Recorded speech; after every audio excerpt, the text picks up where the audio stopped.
I'm Jermaine Christians, and I'm the founder of Laan MyNou. It's a fan page and group on Facebook and WhatsApp.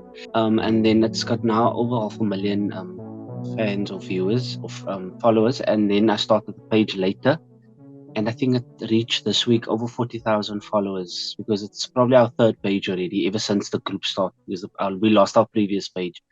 But yeah, and then we've got the WhatsApp community that's got over, I think, 2,000 people. We created it this year, and yeah, we're going strong. I started it because I'm a lover of the industry and the soapie itself. So I started in 2015 just to express my love towards the soapie, and contribute towards the growth of the soapie back then. And yeah, I started off small and it grew. I think I was 15 years old at the time. So yeah, and I've been a lover of the industry and the soapie all along, and it's always been my dream to be part of the industry. So I think that's where it all started. I remember when I met the cast and the crew members, I explained to them what I did was at the time there was no growth, and then I left the group and I was like, no, this is not working. There's no growth here. And then a friend of mine, which was the first person I added to the group, was admin. I think back then the name was Laan die Beste. And then I changed it to Laan Amptelik. So I named it after Laan's official Facebook page because people would initially then think this is their group. And then it went off and people joined and people added themselves and people added their friends. And then I changed the name back to Laan die Beste, which is now Laan MyNou, because then I thought, wait, before Laan comes for me, or the cast and the crew members, they find out that there's a page, a group mentioned after the official page. Then I changed it to, back to Laan die Beste, and now it's Laan MyNou. So then it only took off for a while, and then I changed the name and reintroduced the page, and it just went well from there. And in terms of you wanting to be part of the industry, in what type of capacity? Are you like in the acting side, directing, producing, writing? Definitely acting. I love the industry really. I've considered studying before, but because it's always private if you want to go and study. Because I'm not that confident, honestly. So funding was an issue before, and I'm still considering to go into the definitely, especially after Laan has contributed towards my goal and my dream of being an actor. I was once part of I was the Domini that American and Andre, if you're familiar. So when they were in Cape Town, they came to shot the scenes here, and I was privileged to be part of the shoot. And I think that definitely kept my dream alive and made me believe even more in the dream that I have to be part of the industry. So yeah, I definitely in acting. If not acting any other way, but I definitely love the media industry. So just judging from the comments on that page, and because you post often, and the people are passionate, super passionate, and you can see how people they completely, the whole seminar, whatever's happening in Hillside, they absorb it as if it's real life. Why do you think fans are so obsessed and so involved with seminar? I think definitely the fact that they make their fans part of the team. They make you feel as if you're contributing greatly towards the show, not just by being a viewer, but actually like the road shows that they've got, the internships that they had. I think those are things that made people feel even more close and part of the soapie. Like what they did with me when they found out in 2019 that I have this page and I'm running it. They actually, in fact, I reached out to them. One of the past actors or actresses reached out to me firstly to ask if they can do a live on the page and not ever interact with fans because it's obviously COVID-19 at the time and they've got time on their hands. And then I started reaching out to them, and then we just, grew. We just initiated this relationship between us, whereas they can be part of our page and we can be part of their page. How can they contribute towards the fans, and make it more, have this relationship with the fans, close relationship. So I think that's definitely why people feel that they contribute so greatly towards the show and they are part of it, and especially the storylines and stuff, and that they've got a say in it.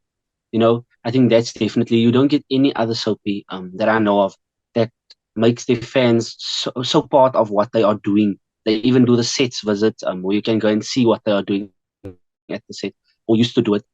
And I think that's definitely why, because you don't get that in this industry, and they are very transparent and very open, and even when you meet them in person, like they are just genuine. Like not just because they are actors and they are famous and they have to be that way, but you just get the feel that you are valued because of you being a viewer of the show. I think that's definitely why people resonate so much with Soapie, and because its storylines are so relative and so current, you know. So I think definitely that's why. So how old were you when you started watching Seven Lawn? Like your first memory of Seven Lawn? I can't remember really. I remember being very, very being a little boy, and then whenever you hear those the old tune, daai dingetjie wat Yeah. so en dan weet jy is wastyd en as ingaan tyd jy moet nou van kom almal gaan nou sit voor die TV. And I always used to say ek gaan agter in die TV klim en dan gaan ek ook die hele gaan ek net weer uitkom, daai box TV's. So I think that's, I can't remember when, but ek kon hou nog vir Bart en ek kon hou vir Madel en ek hou Daisy was my favorite dating. So I was very, very young at the time. Obviously didn't watch the first episode because I think I was born a month after Seven Land started. So I'm still young. But yeah, I think that was way, way back and I'm still watching it. So yeah. And you basically grew up with Seven Lawn. Yes, yes. And I think many people, I think even though you're not watching it now maybe, or you maybe skipped a few episodes or whatsoever, I think it affects the ending affects everyone because it's been there ever since you grew up. So it's almost like a sibling or someone. Vanessa almost feels like a big sister to you because I've seen this lady all my life. So why is she not here? Why isn't she going to be here after the 26th of December, you know? So I think definitely growing up with it, that definitely makes you feel that you're going to lose out here. You are losing someone. So I think that's also why fans act the way they do regarding the ending. From what we can see, is a lot of people will say it helped them so much with Afrikaans. But how do you think having a soapie that's majority Afrikaans affected the whole of South Africa? Yeah, good question. I think definitely because they were busy, like one of the actors said, they were busy doing nation building. They brought people together, you know. What you've never seen like on your doorstep or in your neighborhood, you got to see on screen, and after some time you'd see it reflect within your street. People came together. People could embrace differences more freely, you know, without being judged. So I think that's definitely why they did nation building. They really made us look past color and language specifically. Like you said, it was first mostly Afrikaans, and then later they changed, you know. But I think that's definitely one of the reasons as to why so many people feel affected, and not just Afrikaans speaking people specifically. Like if I look through the comment section, it's majority people that their mother tongues are maybe isiXhosa or Zulu or English, and they are the people that feel most affected by this, which is so ironic because the Afrikaans people, they I don't know, but I think the viewership it differs now. There's mostly, you know, English speaking people that wants to learn the language instead of Afrikaans people wanting to learn another language, if you get what I'm trying to say. So yeah, I think definitely that's why I remember my teachers always used to say nee kyk af Seventh Land die week van ons gaan 'n begripstoets of ons gaan iets doen aangaande die storyline of daai. And many teachers, even in the comment section, they are all bothered by the fact that it was the only Afrikaans soapie on national TV that they could refer to, you know, and tell the students, listen here, this is a new word we're going to learn. So watch Seventh Land because they're going to use it this week or whatever the case may be.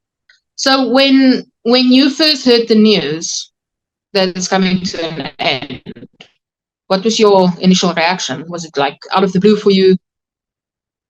Definitely, yeah. I remember I was I don't know where I was, but I think I was in public transport at the time. And I'm not alone. I've got a group of administrators that works with me on our page. So I'm not the only content creator. Then I got the screenshots and people, family members and people that knows I love the soapie and I'm involved with the fan page and whatever. I'm like, everyone's sending me pictures, what's happening. And then the first one I opened, I was like, announcement, and I'm like, oh, we're going here again because I don't know if you're familiar, but in 2019, I think they wanted to shrink the episodes. So we fought for that. So from 5 to 3 days. And I thought it was something like that. And I was like, season 23, and season 24 ending and all of this I was reading and I was like, no, this must be fake news. I was like, this can't be. And then I went onto Facebook and I went to go and look at all the social media platforms on Seven Laan's official pages to see if they made the announcement. And I was like, okay, they also made the announcement. And I was so bothered. I was like, no, man, this can't be true. Like, why suddenly, out of the blue? And I tried to reach out to the production team and I was like, is this true, guys? Like, what's happening here? This can't be. And they were like, no, it's true. And I was just, okay. And then I was just like quiet for the whole day, trying to absorb the news, and I couldn't believe it, and trying to make sense out of it. And then I think the next day I started the petition. So yeah, then I was like, I have to try and do something to save the soap. We can't just leave it as is. They've done so much for us as a nation. So now why not try and, save their jobs and their livelihoods for them? So that was my reaction. So myself and one of the admin members of the Laan MyNou admin team, Charles Matthews, the two of us, we went to the SABC in Auckland Park to do the handover. And we informed them and everything, and it was no response as always. They never come back to a person. Even before that, what we did was we tried to draft letters and sponsorship letters and for investors to come on board and stuff like that. But I think from their side, they haven't done anything, in my opinion, because that wasn't for us to do as fans. That was for them before deciding to can the soapie completely, But we've tried our best. We've done that. We've wrote letters to the NPA, to ICASA, to I can't even, like, to any possible authoritative body that you can think of. We wrote to everyone possibly, because not only are they taking the soapie away, but they've got a mandate, to actually provide within most of the official languages, and Afrikaans is one of them. So that's why we reach out to so many people. They didn't come back to us. Some of them did, in fact, but they just gave us almost like a statement from the SABC to say that this and finances and all of that. So we went, we handed over in person because they didn't get back to us regarding the virtual handover. And then we decided we're going to go in person to make an impression, to show them how serious we are about this. And on the day, I remember it was like, I don't know how to describe it. We came to the front desk and they were like, the people that we're supposed to do the handover to, they're not there. But they had a briefing the morning. They admitted they had a briefing about the handover. And I was like, but how can they be here? But they had a briefing this morning. So then how are you not in office and you're expecting people? Then we went and they were like, no, they weren't sure what the date was. I was like, so what did you discuss in the briefing? And it's been on your news channels. It's been in every newspaper. It's been, the posters all over. How can you not know what the date is? It doesn't make sense. We informed you guys by email. No one came back to us. So then they wanted to make it look as if we didn't inform them. And on the day, I said, okay, I need to speak to someone, and someone needs to be here at the handover and take accountability for it. So it was Julian Govender. He took it because he's in the office with MyNou, which is in charge of the video entertainment and content, television content. And he guaranteed he's going to take it. He's going to give it to MyNou because MyNou wasn't there. Lala Tuko wasn't there, and we wanted to speak to them specifically. And he took it with him. And when we came to the securities, they were like, we were well informed that you guys are coming today. That's why we had a lot of people here because we thought you guys are gonna, come in your masses and stuff. And we were like, it's only a handover. And then another lady was there. I can't even remember her name. And she spoke to us because she said we were late and all of this. But we said we're meeting at 10 at a different spot. What's it? The Varsity Mall or something like that, and we're going to walk to the SABC. So obviously we didn't promise to be there at 10. And she spoke to us, and she also took a virtual handover of the petition that we physically handed to one of her colleagues. It was a whole runaround, honestly, and everyone had a different story of when we were supposed to be there and what time was supposed to be and all of that. But the people that we were supposed to meet with wasn't present. Because according to them, they don't work from the office every day and all of this, but they had a briefing. So that was basically the handover. And they came back to us later than the 10 days that they promised to come back to us. And I think I published the reply on our Facebook page. MyNou responded. And it was also very vague. It was like almost like they made the decision to end the soapie. They're not taking back their word. They're not doing anything to save the soapie. we just have to accept it. So that was basically the response. And what made me worried about the fact that they're not doing anything to save the soapie was the fact that they didn't even try, like I said, investors and sponsors or people that could use it for advertisement purposes or stuff like that. There was like nothing marketing. To me, it's like, what did your marketing team do regarding the soapie? Even when I went into the SABC studios, I was like, you know, these posters of all these soapies and stuff. And there was on one poster of Seven Laan, and I asked this one guy, like, where's Seven Laan? Like, isn't that one of your soapies? And he was just looking at me like, because he saw my cap and he was probably thinking you here for trouble. But I was just asking a question because what did you guys do to contribute towards the marketing and to save the soapie before just canning it completely? Because I'm sure there would have been people that was going to be, you know, interested in investing in the soapie and be part of the soapie, especially for because it's a long running show on TV, you know. But other than that, I think it's also because of the finance issues at the SABC that people also doesn't. And it's not the most watched, but it's the most watched Afrikaans soapie, and it's the second most watched on SABC. Muvango, like you said, is the first one. And I was thinking to myself, now why lose so much money and so much viewers? You know, it attracts 1.2 million max with certain episodes. And why not? You know, who takes such a big risk of losing so many viewers? And then they came up with the excuse when we asked them these questions that there's no it takes a lot of money to produce the show. And I was like, it takes the likes of, it's the same as Mubango and those other Uzalo and things like that. So now why aren't they you know, costly when it comes to producing the show, but Seven Laan is? Why is that your excuse? And they said, I can't remember what they said, but it was also a lot of stuff that didn't make sense, that didn't really answer my question. And so I think really, I even told them, if I could prove it to you, I can actually tell you that there's a lot going on at the back. And it's definitely, I even told Marlon, like, it's definitely political driven. You can say what you want to, but I know, because you know, the stuff you're giving me, it's not facts and it doesn't make sense. And the questions I'm asking you, you can't even answer me directly as to why you're saying viewership, why are you saying this. If you say viewership, I give you the stats. If you say this, I give you the stats. Why that show specifically and not something else with less viewers or whatever the case may be? And what have you guys really done to actually save the soapie? Why not sell it to ETV or something like that? Why not, you know, do something about it? Do you think it's because it's Afrikaans that it got canned? What's his name? David. He was on Morning Live on an interview, and the question was, is Afrikaans part of the problem? And he said, yes, it is. So there it is, definitely, because how can you take away the only Afrikaans show? And that frustrates me because it's the only Afrikaans show, and it's the only thing I could possibly think of now that I really watch on SABC the way I watch it. The rest, I'm not as committed because it's either not in my language. Even if you look at SpongeBob is even now in a different language. Like, why? We've been watching it in English for all along.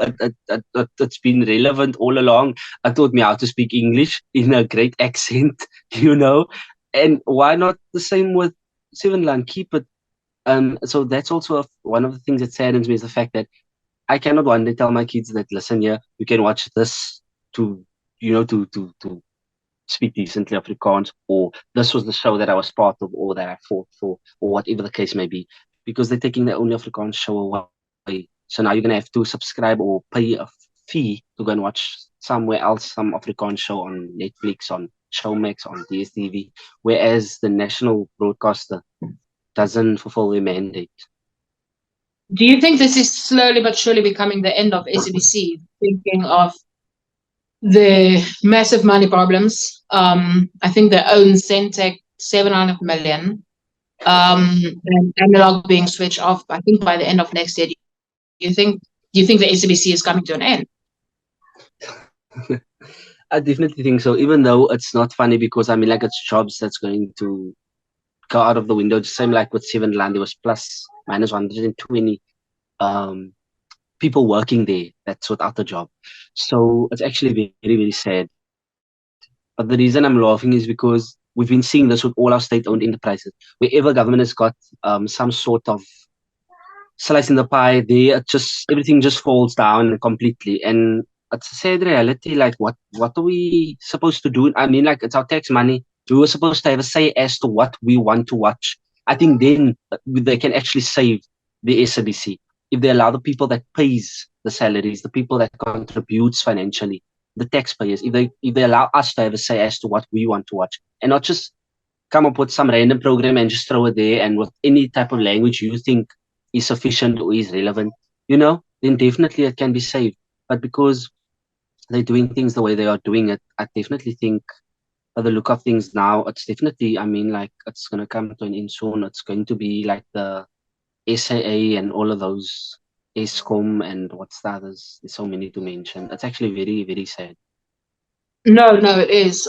But also given the stats that I think it's 82% of TV license holders don't pay the TV licenses. Do you think Yes. partly the blame is also on South Africans? I think it does, definitely. Because I mean, you cannot not pay TV license and then expect the company to, stay afloat. But then again, what have they done to actually get people to pay the TV license? It's been such a long time that they've been struggling, and every week there's a new article about another failed attempt, another failed attempt. Like, what have they really, really done to actually save, to get people to pay the TV license? They actually, what they're doing now, which is very hilarious in my opinion, they're having competitions where they give away TVs and laptops and all of these things for free, and flight tickets for people to actually pay the TV license. The money could have gone towards salaries at 7 Laan. Like previously, you probably heard about the production that was on pause for a while. And at that time, they gave away laptops and stuff and competitions and stuff, but they couldn't even pay the cost and the crew of 7 Laan their rightful salaries. And I was like, what's going on here? Like, it's a whole, I don't know, there's definitely, but then again, it's their own corruption and things that's causing people also not to actually want to pay. Because I wouldn't want to, place my money where I know possibly the person that's supposed to see it is not ever going to, and I'm not going to bear the fruits of the money. Or that's all about the corruption. Like, no one wants to invest in even though it's you're supposed to pay, you're obligated to pay who wants to invest in a company where things are going down the drain in any way? So why should I still? So what are they actually doing to get those? But yeah, obviously now the story has been written. The end is coming. I don't think there is an next for 7Laan. I think this is unfortunately the end. Because if they do a reboot, it will obviously have different characters, and it won't just feel like the same. It's almost like moving into a new house, and now you're supposed to feel at home, but you're not going to feel at home anymore. Feel at home, yeah. Yeah, I definitely think if from the production, it's obviously done, over and done with. People moved on, made different moves and whatever. Some got jobs, some doesn't. And then I think the only way to actually not save the soapie, or could be, is if ETV or so purchase the rights from the SABC.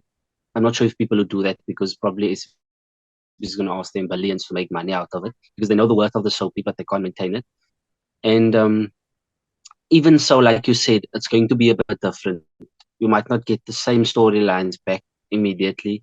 You might not have the same characters back, or that you might have them back, but it would be almost like generations that started off new, same feel, different characters, different storylines, different people. What are you going to do with the page? We're actually discussing that now. I'm thinking of changing the purpose and the name of the page. So it would still be creating content, but not around the soapie specifically. We would maybe keep a slot open Tuesday, for example, Throwback Tuesdays and whatever for 7Laan specifically. But the rest would be, I'm planning on then creating content around promoting local businesses, and actually almost do advertising for them and stuff like that. And yeah, just having almost like what you're doing now with previous actors or actresses or people within the industry and things like that. So I'm planning to almost like change I'm still wrapping my head around what specifically I'm going to do and what direction I'm going to head into. But I'm thinking of promoting small businesses definitely, and doing almost like interviews with well-known faces of the soapie or the industry, and but having a bit of everything. So yeah, which is actually very sad. Quite the Christmas present from Seven Laan, eh? Or from the SABC. Thank you for you. Thank you for the opportunity, and to your team. I really appreciate it. I just also want to say thank you very much to everyone that contributed towards the scores and towards the Save Seven Laan campaign, who signed the petition, shared, liked, and interacted from whatever, wherever they are, and in whatever way they did. I think that's basically it from me.